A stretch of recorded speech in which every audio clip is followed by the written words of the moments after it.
Este video describirá cómo trabajan los sistemas neumáticos industriales. Estos 5 tipos de componentes representan los elementos más comunes utilizados en los sistemas. El objetivo final de toda esta colección de componentes, en la mayoría de los casos, es crear movimiento que realizará algún tipo de trabajo en un entorno industrial. La neumática es una de las tecnologías más utilizadas para automatizar procesos repetitivos.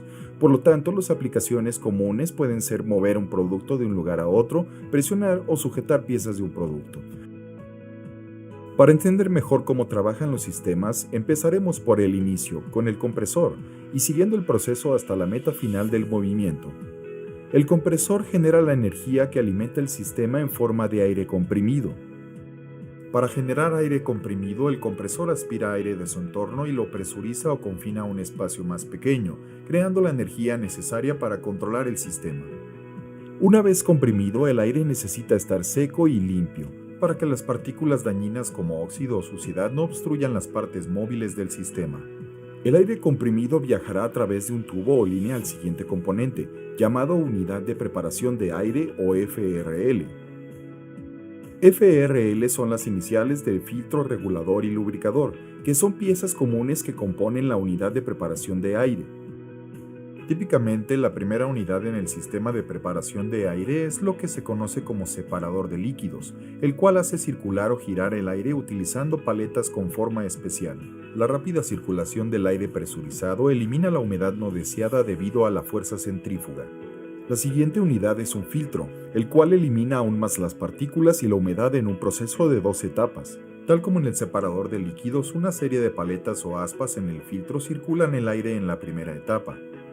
En la segunda etapa, el aire pasa a través de una media filtrante llamada elemento con el fin de atrapar los contaminantes no deseados. Una vez que está seco y limpio, es común ajustar el nivel de presión de aire que sale del compresor. Este ajuste tiene un impacto en cuánta fuerza genera el sistema. Una presión más alta permite al actuador ejercer más fuerza, y una presión más baja genera menos fuerza. El regulador logra esto utilizando un ensamble accionado por resorte.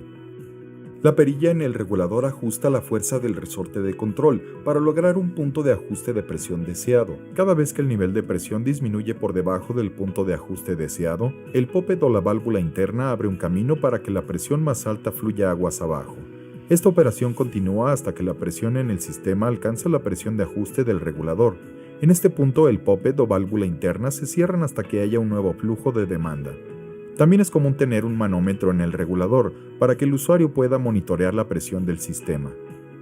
Finalmente, en aplicaciones específicas tales como motores de aire o herramientas neumáticas, se puede agregar un lubricador para distribuir una fina brisa de lubricante en el aire comprimido, que ayude a lubricar los componentes que siguen el flujo de aire. Ahora que el aire comprimido está limpio, seco y establecido en la presión correcta para la aplicación, el siguiente paso es dirigirlo hacia donde deseamos crear movimiento. Una válvula de control direccional es usada para lograr esta tarea. Esta válvula de control direccional cuenta con una serie de vías internas que pueden conectar el aire que llega al puerto de entrada, con una o 2 vías en la salida de la válvula llamados puertos de trabajo. Dependiendo de la posición de los elementos móviles, los cuales típicamente son llamados carretes, el aire será bloqueado para pasar por un puerto y permitirá su paso por el otro. Las secciones altas en el carrete, llamadas discos, impedirán que el aire avance por un camino, mientras que las secciones inferiores del carrete, llamadas surcos, permitirán el flujo a su alrededor para avanzar a uno de los puertos de trabajo.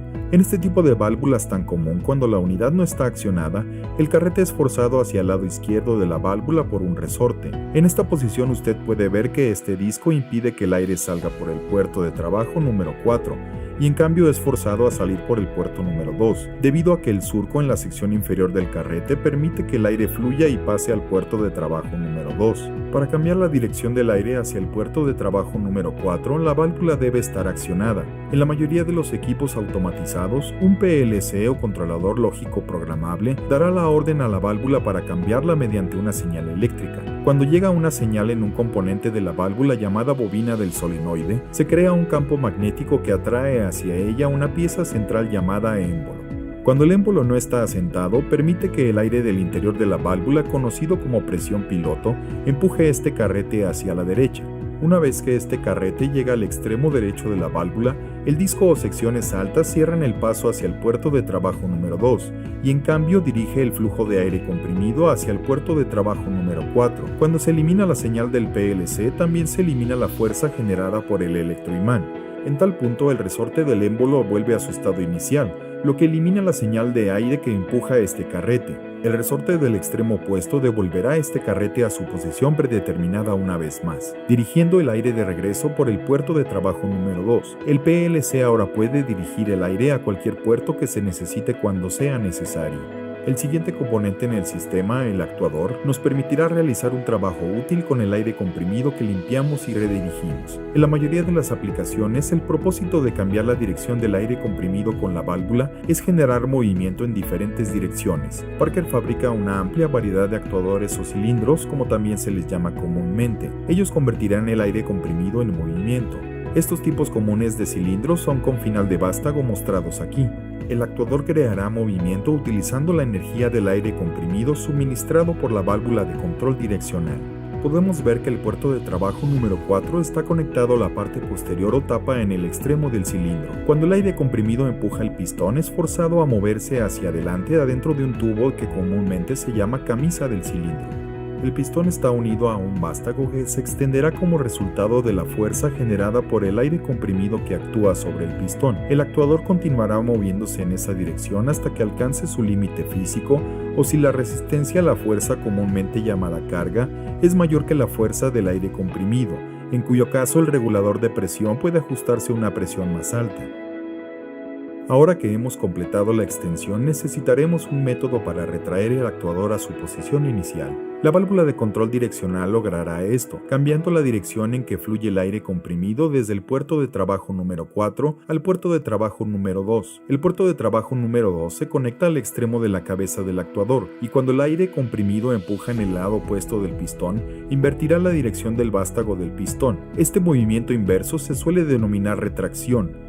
Para que este actuador expulse el aire que contiene el cilindro, este debe de ir a algún lugar al que comúnmente se denomina escape. El aire de escape se ilustra con el color rojo y se muestra saliendo del cilindro, fluyendo de vuelta a través de la válvula, hacia afuera del silenciador y al exterior en la atmósfera. Este sistema puede repetir este proceso tanto como el PLC le indica que mueva las cosas del punto A al punto B, por ejemplo. En este ejemplo, el PLC le dice al actuador que mueva este producto enviando una señal a la válvula de control direccional, que está usando aire comprimido limpio y seco para alimentar el actuador. La neumática también se usa comúnmente para sujetar dos componentes juntos en un proceso de ensamble, para ayudar a formar un producto terminado. A través de la combinación de los productos de preparación de aire, válvulas y actuadores de Parker, existe una amplia gama de aplicaciones que pueden ser resueltas. Visítenos en parker.com/mx para explorar todos los productos neumáticos que tenemos para ofrecer.